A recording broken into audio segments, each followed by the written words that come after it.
안녕하십니까 여러분. 마음 공부를 위한 시간여행 네 번째 시간이 되겠습니다. 오늘은 12연결론적 시간관의 마지막 부분이 다뤄지겠습니다.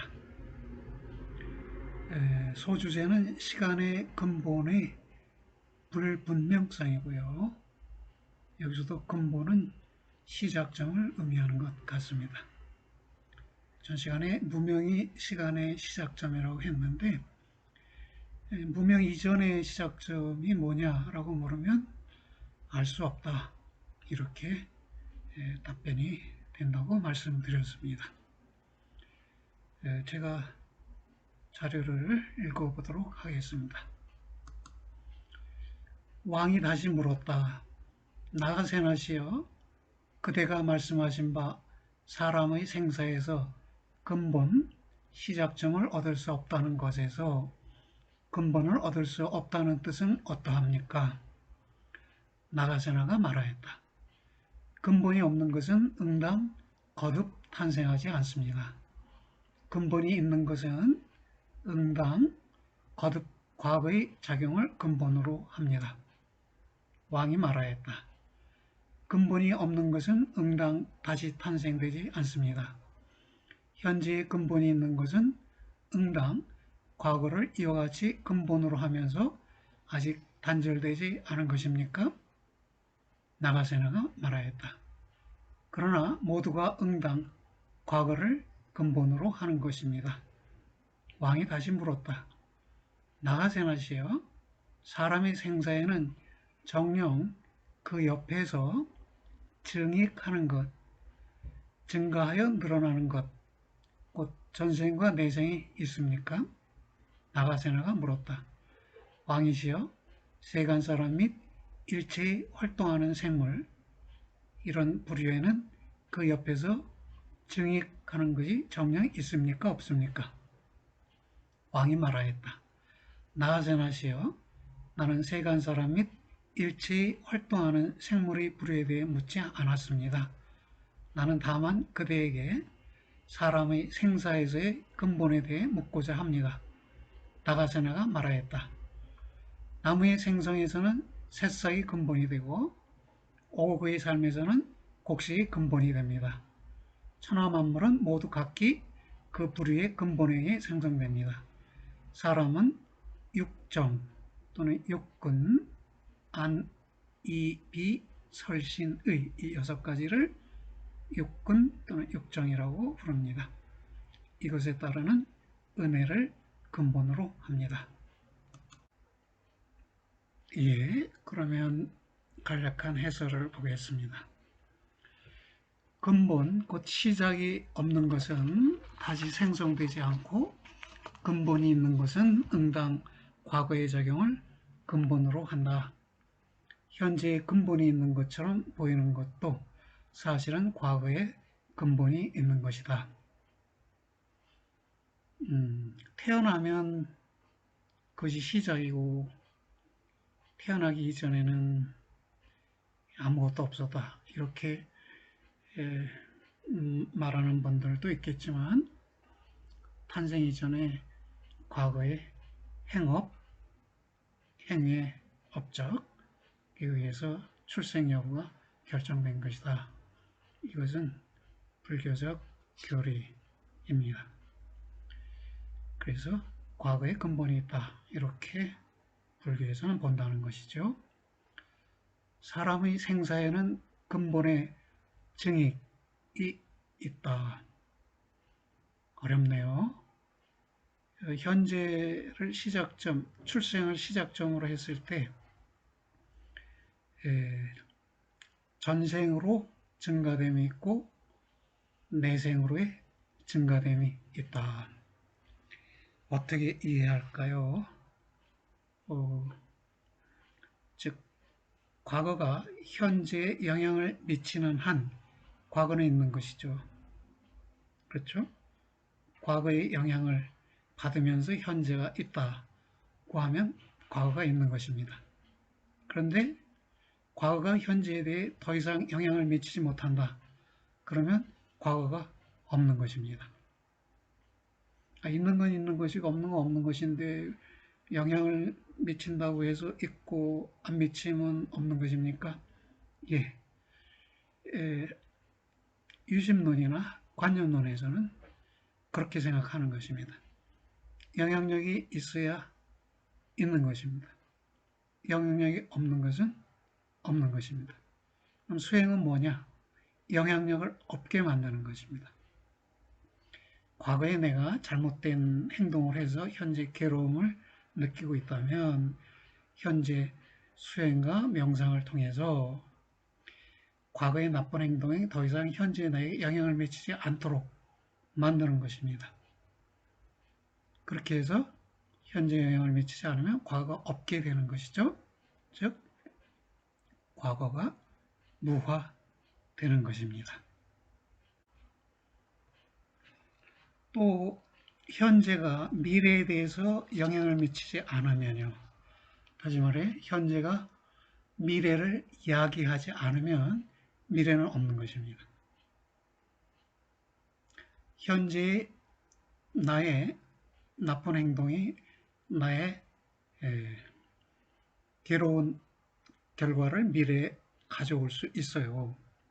근데 그런 미래의 결과를 초래하지 않는다면, 즉 현재의 나의 행동이 미래의 괴로운 결과를 초래하지 않는다면 미래는 없는 것입니다.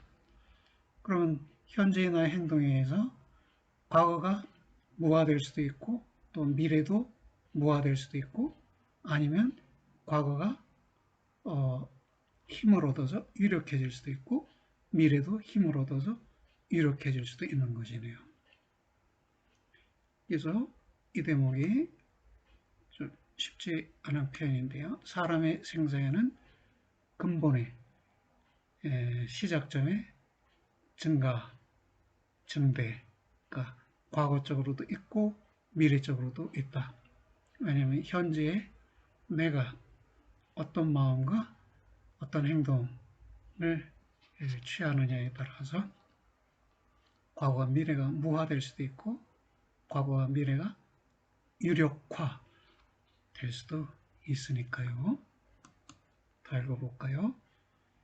이는 마치 나무의 생사에는 근본인 새싹의 증익이 있고 오곡의 생사에서 근본인 곡식의 증익이 있는 것과 같아서. 그렇죠. 새싹, 씨앗이라고 해도 그 이전에 씨앗은 결국 열매니까요. 그 열매를 맺은 이전에 씨앗이 있을 테고 또 그 이전에 씨앗이 있을 테고 과거로 소급해 갈 수 있고요. 또 새싹은 결실을 맺고 그 결실이 씨앗이 돼 또 다른 결실이 맺어지니까 미래적으로도 계속 시간의 증가가 있는 것이겠네요. 그것과 같아서 사람의 생사에는 근본인 육근에 따른 은혜의 증익이 과거 쪽과 미래 쪽에 있다. 안입이 설신의라는 6가지 감각기관에 따라서 내가 그 총애하고 희망하고 사랑하고 하는 것에 의해서 또는 부정적 표현으로 집착하는 것에 의해서 과거 쪽으로 또 미래 쪽으로 시간의 증가가 있다. 그것을 근본의 증익이라 이렇게 말했는데요. 시작점의 증익이라는 말인데 구체적으로는 시간의 증익이라고 볼 수 있겠습니다.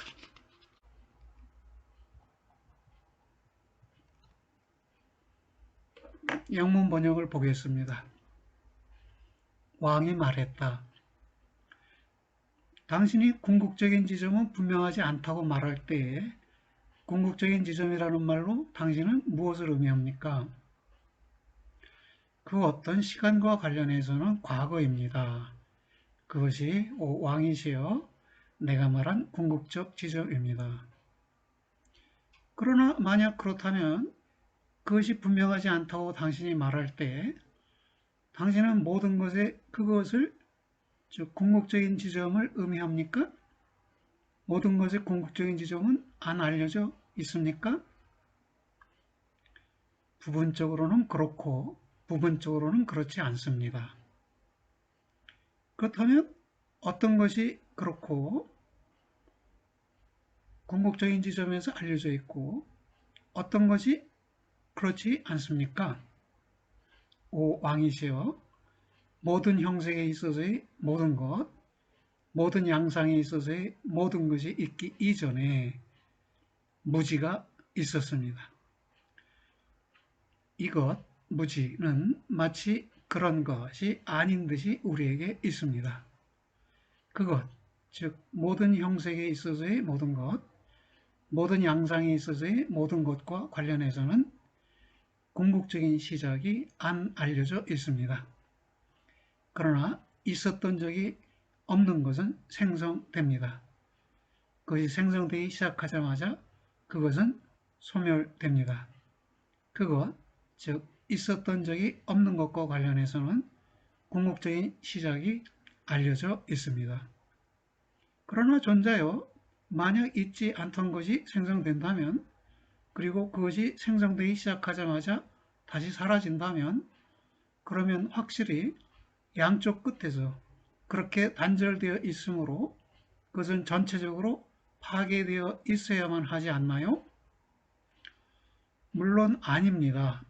오 왕이시여 만약 그것이 양쪽 끝에서 그렇게 단절되어 있다면 그것, 즉 단절된 것은 다시 양쪽 끝에서 증가하도록 만들어질 수 있지 않을까요? 네, 그것은 그럴 수도 있을 것입니다. 그러나 그것은 나의 질문이 아닙니다. 그것이 거기서 단절된 바로 그 지점으로부터 다시 증가할 수 있을까요? 물론입니다. 내게 한 실례를 들어주십시오.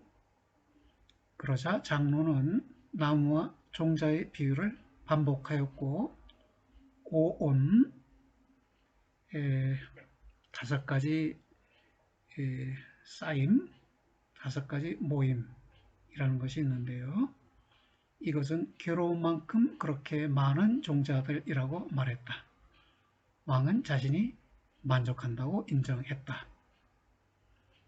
네, 간략한 해설입니다.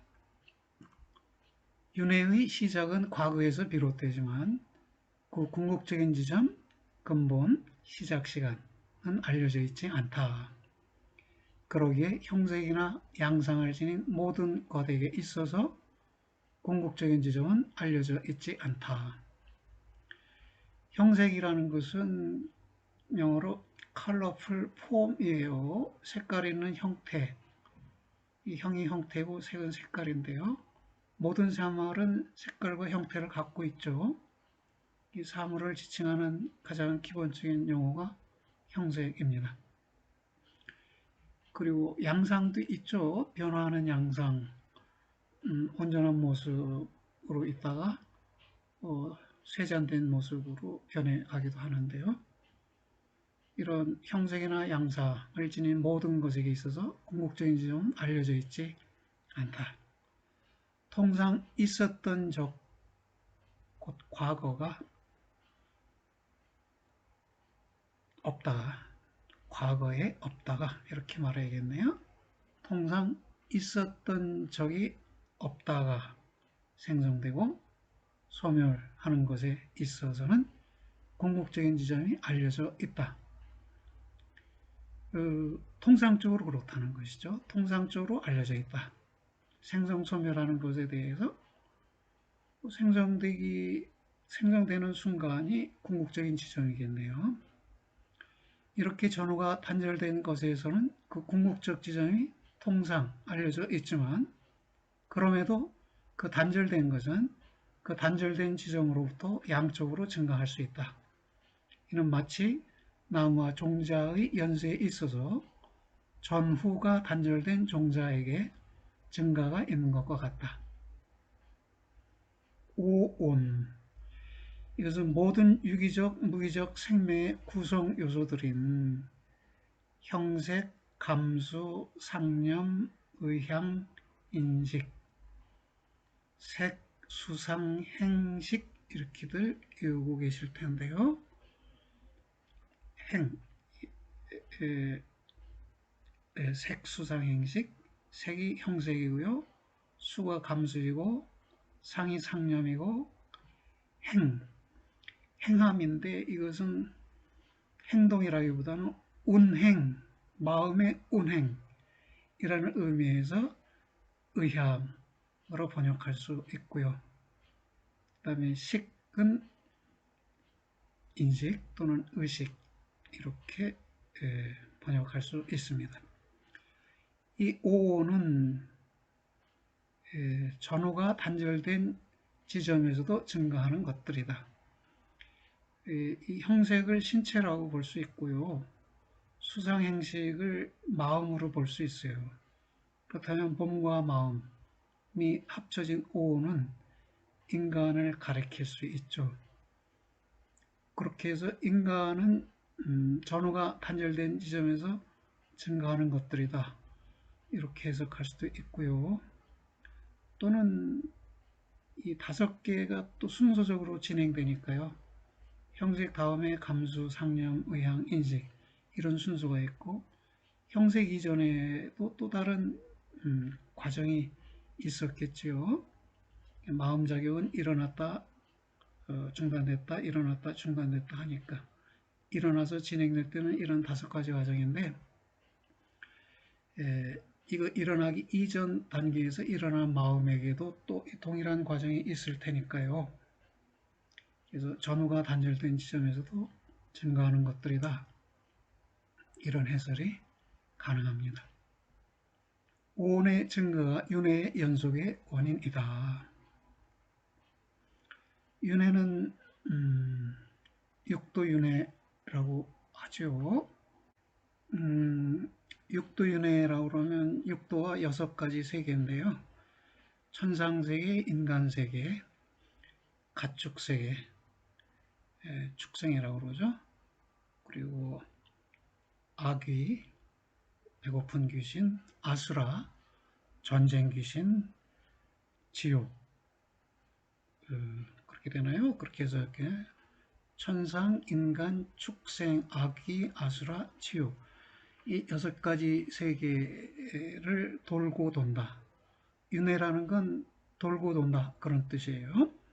그 6세계를 오가면서 전전하는데 그것은 현재 살고 있는 세계에서 내가 선한 행적을 많이 쌓느냐 악한 행적을 많이 쌓느냐에 따라서 선한 행적을 많이 쌓으면 더 좋은 세계로 가고 악한 행적을 많이 쌓으면 더 나쁜 세계로 간다는 이야기입니다. 이 오온의 증거가 윤회의 연속의 원인이다. 색수상 행식, 이 마음작용이 과거 쪽으로 증가하고 미래 쪽으로 증가하는 것에 의해서 윤회의 연속이 이루어진다 라는 말로 이해됩니다. 앞에 한문 번역에서는 현재의 근본이 있는 것처럼 보이는 것도 사실은 과거의 근본이 있는 것이고 사람의 생사에는 근본인 육근에 따른 은혜의 증익이 있다고 하였고 이곳의 영문 번역에서는 생사의 궁극적인 지점이 과거라고 하였고 또 전후가 단절된 것으로 알려진 궁극적인 지점도 증가할 수 있다고 하였다. 밀란다 왕문경에 나타난 시간관은 초기적 형태의 12연기론에 의거한 시간관이고 이에 따르면 생사의 시간의 근원은 무지이고 생사의 시간에서 벗어나는 일이 해탈이다. 생사의 시간에 묶여있는 것이 윤회예요. 육도윤회도 윤회지만 또 하나는 마음 상태가 천국에 있는 것 같다가 지옥에 있는 것 같다. 가축과 같은 상태였다가 배고픈 귀신의 상태였다가 싸우는 전쟁 귀신 아수라의 상태였다가 그렇게 마음이 자꾸 바뀌죠. 하루에도 마음이 12번 바뀔 수 있죠. 1시간에도 마음이 6번 바뀔 수 있겠고요. 그러니까 마음 상태가 6세계를 돌고 도는 것도 윤회라고 합니다. 정말로 천상과 지옥과 가축세계를 오간다는 것은 다소 신화적이고 설화적인 설명인데 그런 거를 수용하기 어려운 분이라면 마음 상태 그렇게 변하는 것을 윤회라고 본다고 받아들이시면 되겠습니다. 첫 번째 시간에 우리가 살펴봤던 것인데요. 3세에 걸친 이중의 인과를 따르는 12연기. 첫 번째가 과거의 원인 무명이고요. 이로부터 행업, 선행이나 악행, 그 같은 것을 행이라고 하는데 그것이 누적되어서 이번 세계에 출생하게 되는데 우선 의식으로 출현하고요. 그 다음에 의식으로부터 명색이 나오는데요. 이 명색은 대상세계를 가리킬 수도 있고 나의 신체를 가리킬 수도 있겠네요. 식으로부터 명색이 나오는데요. 이 명색은 colorful form인데 그건 대상세계를 가리킬 수도 있고 나의 신체를 가리킬 수도 있습니다. 의식이 먼저 있고 신체가 그 다음이네요. 그 다음에 이 신체에 6가지 감각기관이 있죠. 그것을 육입이라고 했습니다. 명색으로부터 육입이 초래되고 이 육입이 감촉을 하고요. 감촉에 의해서 수용작용인 감수가 있고요. 감수가 이루어지면 수용된 것에 대한 애착이 있겠죠. 이것을 통상 갈애라고 번역하고요. 이 취라는 말은 취사선택의 행동, 취택이라고 할 수도 있고 더 줄여서 그냥 취라고 한 글자로 쓰고요. 유라는 말이 참 어렵죠. 있을 유자를 썼어요. 이게 도대체 뭐냐? 이게 내세의 출생의 근거, 내세의 존재의 근거에 해당하는 것으로 포괄적 의미에서 유라고 표현합니다. 유 덕분에 내세에서의 출생이 있고요. 다시 내세에서 늙고 죽는 일이 있습니다. 죽은 다음에 윤회, 육도윤회에 들어설 수도 있고요. 또는 시간의 벗어남에 의해서, 즉 열반을 성취함에 의해서 더 이상 윤회를 하지 않는 시간 밖에 머무는 일을 할 수 있습니다. 첫 시간에 말씀드렸듯이 소크라테스의 견해로 죽음은 이 세계에서 저 세계로의 여행으로 볼 수도 있고요. 아니면 영원한 안식에 빠져드는 일로 볼 수도 있어요. 여러분은 어떤 것을 희망하십니까? 많은 분들이 극락세계에서 다시 태어나는 것을 희망하고 있는데 사실은 극락세계에서 다시 태어나는 것도 거기서 수행을 계속하기 위해서요. 수행을 계속해서 시간에서 벗어나기 위한 것입니다. 서양 철학자 칸트는요. 도덕적인 사람에게 복이 주어지기 위해서 내세가 필요하고 그러기 위해서 영원히 불멸해야 하고, 그래서 복을 주는 분으로서 신이 있을 필요가 있다고 해요. 그것이 불가피하게 가정된다. 즉 내세와 영원불멸과 신이 불가피하게 가정된다고 하는데요. 불가피한 가정을 줄여서 요청된다 이렇게 말합니다.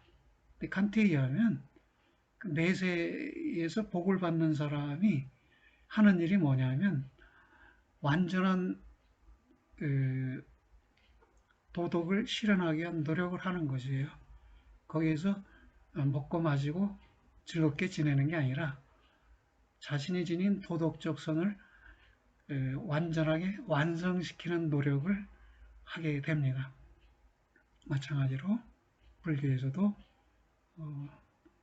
그 극락정토에 태어난 분이 하는 일은 먹고 마시고 쉬는 일이 아니라 끊임없이 수행해서 시간의 흐름에서 벗어나는 것, 12연기의 굴레에서 벗어나는 노력을 하는 것입니다. 예, 여러분 어떠셨어요? 용어들이 생소하고 번역문 자체도 깔끔하지 않고 해서 이해에 어려움을 느끼셨을 텐데 끝까지 잘 경청해 주셔서 감사합니다. 수고들 하셨습니다.